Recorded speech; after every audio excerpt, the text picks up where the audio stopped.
For all the talk of improving ties with Japan under South Korean President Yoon, ghosts of the past continue to haunt those efforts, with renewed accusations that Japan is still trying to cover up its past human rights violations against Koreans and is distorting the history of its 20th century colonial-era abuses.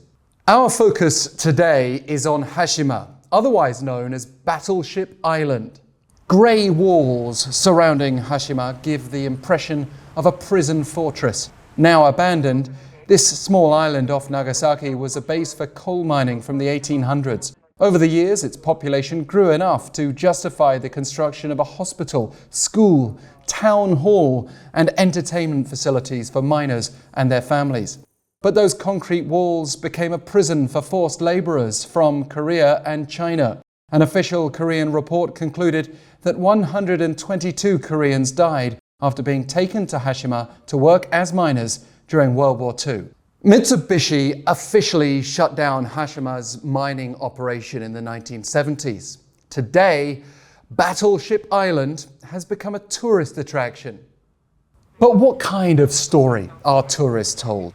According to a Yonhap reporter who visited the island on a local tour this month, as well as previous accounts, Japan's broken its promise to share the full history of Battleship Island, which it made 7 years ago when Hashima was placed on UNESCO's list of World Heritage Sites. Instead, visitors to the island get told of the island's once hopeful past, when housing was offered for free and workers got paid well, enjoying relative luxuries even after World War II.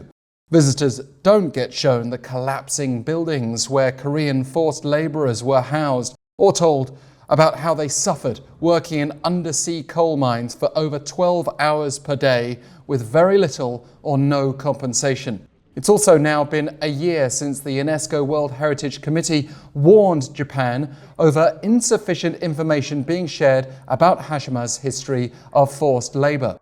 It was given until this December to take action and update UNESCO. This doesn't just refer to tours of the island, but venues such as an information centre in Tokyo that was set up in 2020, which details the history of Hashima workers without adequately remembering forced labour victims, according to UNESCO. So, how can the Yoon administration improve Japan ties while maintaining the memory of the past? This has been an issue carried over from one administration to another before Yoon, and it applies to other abuses, also like Japan's colonial-era sexual enslavement of Korean girls and women. According to Seoul's foreign ministry, South Korea was set today to launch a government-private consultative body to resolve the long-standing diplomatic and legal rows with Tokyo and Japanese companies over compensation for victims of wartime forced labour. Speaking last Friday, Yoon said he believes South Korea and Japan should discuss past and future issues simultaneously to improve relations. What that means in practical terms, especially regarding history, remains to be seen.